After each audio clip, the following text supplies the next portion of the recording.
By North Durham Precision Learning Center, bringing 20 years of experience to Uxbridge. Wally Blacklock is an educator and co-owner of the North Durham Precision Learning Center, who work with children of all ages to allow them to gain academic and personal skills to help them to learn better and succeed in school. It is time for Wellness Wednesday. It's Wally World and Scott Campsell World as well, and Dan Paula World, I guess. But it is time to talk a little bit of wellness, and we welcome both gentlemen this morning on the phone. Good morning. Morning. Good morning.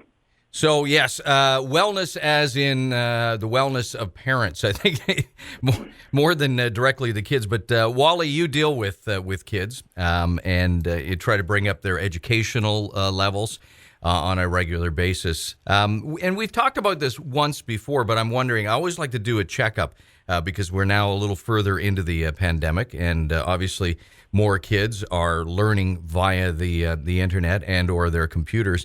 And have you seen any major differences from the first time we talked?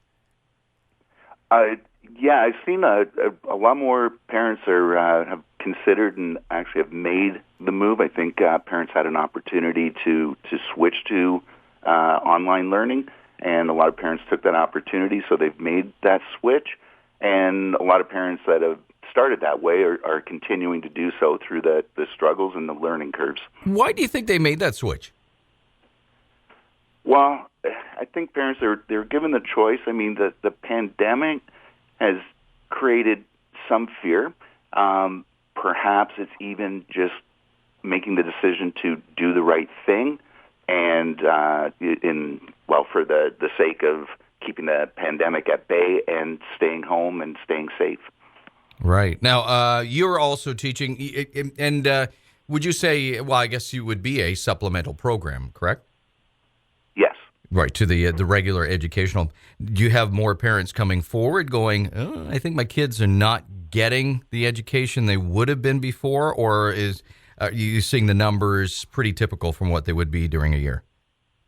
I see like the normal amount of parents coming in, but they are having concerns that their children aren't getting the same level of attention. Maybe things that are hard aren't being identified properly, and they're kind of getting washed over.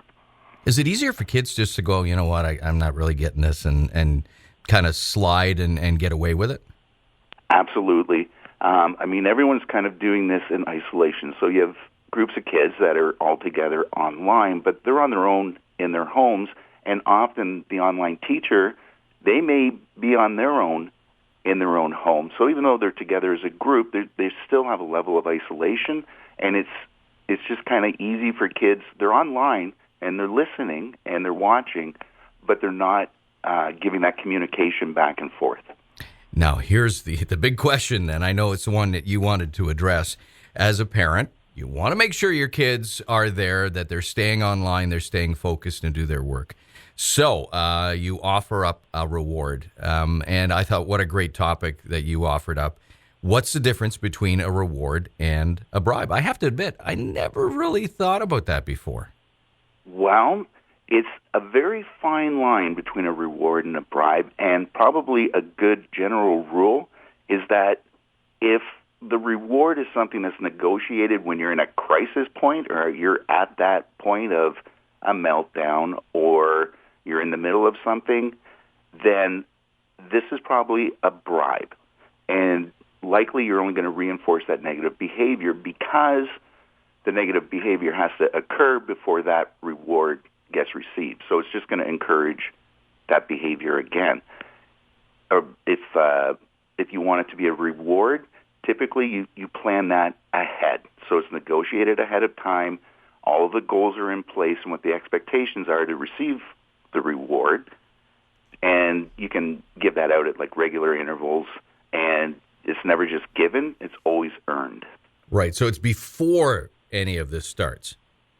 That's right. So you kind of set up a system, kind of a good one. I mean, the goals can be relatively small, so you can set up something like 3 stars and a wish, so where you set 3 goals, and when they achieve those 3 goals, then they get a wish. So, I mean, a good, like, say, a daily reward might be earning some TV or screen time, maybe a little bit of a later bedtime, some kind of special activity when your school day is done. You can work towards, like, weekly rewards, so that would be something a little bigger, like your allowance or a favorite dinner night, maybe a sleepover movie night. Right. So, I mean, you did mention food there, but I would think it's important, maybe a dinner or something like that, and that would be a family activity as opposed to, cookies or I'll let you have some of that because I would think, it's all part and parcel in staying nutritious as well and making sure that the whole body is well fed. Oh, well, yeah, for sure. So, I mean, that's why you would want that kind of reward to be something that's much less frequent. So maybe a weekly reward instead of a daily reward or something that happens all day long where they're just eating cookies all day as long as they have good behavior. Right. Now, what about expectations? Because for a lot of parents, I would think that it's difficult to spell out expectations because they've never been in a situation before. Yeah, for sure, and that's where things get a little more slippery. So you can kind of monitor the level of work or what types of things come into them. So, I mean, they're already sitting at home at school, so this kind of changes the whole thing of homework because you're already at home. So now homework is just adding time onto the end of the day. So you could break the homework down, say, into pieces, and you can reward each of those as a goal. Set your goal fairly high. If you see them working through stuff very quickly, then you can start to stretch that amount of work and that kind of goal that you set. But, the idea would be to break everything down into something that's manageable. Right. And Scott, I'm wondering, have you seen anything at your work level with kids coming in a little more stressed, and this is their opportunity to really break out physically, and you got to kind of go, that's great, guys, but let's bring it in a bit and stay focused? At the beginning, actually, it went the opposite. Well, I guess as far as the stress level, yeah, it just because it's all new to everybody. So, we've got our kids socially distanced, and we market their training areas for them, and so where at one point, like before the pandemic, we'd have kids coming in and they would be, jogging around or playing around with each other and stuff. And so it's like, okay, you're going to go stand on that spot, and they don't move. Like that, if anything, it was way more disciplined, and I think it's just because they're being respectful of the protocols that we have to put in place. But then when we start class, then it turns into a regular class. They're doing their drills and activities, we had one little girl. She ended up having to leave our program before the pandemic, and she just came back this week. And her dad sent me a message, and he just said this was totally worth it just to see her smiles to be back.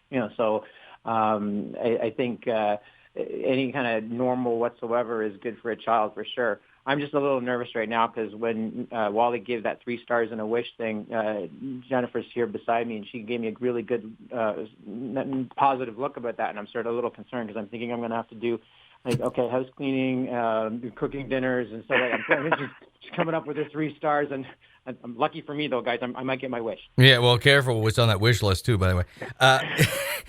Yes. Well, perfect to wrap up here, Wally, with what Scott was talking about. And the kids are working under certain parameters now. So they're walking into a dojo knowing you should stand there.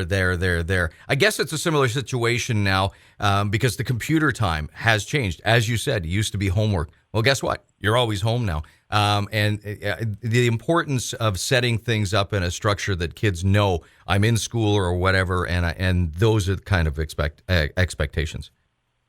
Yeah, the school days really changed. So, I mean, right at the moment, it seems kids are kind of being presented the curriculum as best as possible online, but they're keeping a school day structure.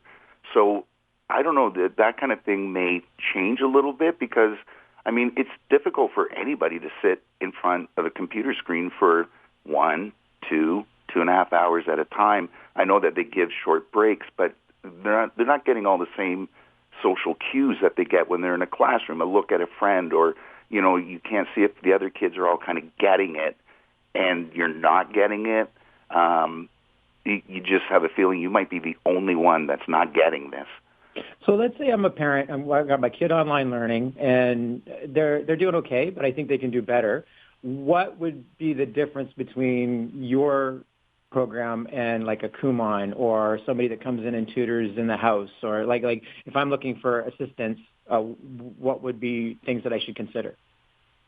Well, one, we're always one-on-one with the kids, so we've got their attention. We can see if it's waning, and I mean, we've all been trained with, reinforcing things in a positive way and not being punitive. But I think we don't do a lot of stuff on the computer. We do a lot of verbal work ahead of time, so the kids always kind of know exactly what they're doing when we ask them to do it. And we always do timed activities that we can track their progress, and we can see if they're improving, reading a little faster, doing math facts a little faster and more correctly. So we get instant feedback all throughout the hour and a half that kids are coming. If someone is interested in getting a hold of you, Wally, how can they do that?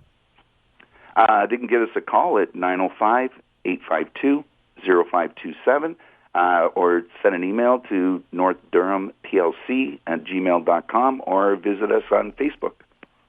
Wally, we want to thank you for your time this morning. And before we wrap up, I just want to say to Scott, you really want to structure that the dream, right? If you're doing the 3 stars in the dream or whatever, your wish, you better structure it very carefully.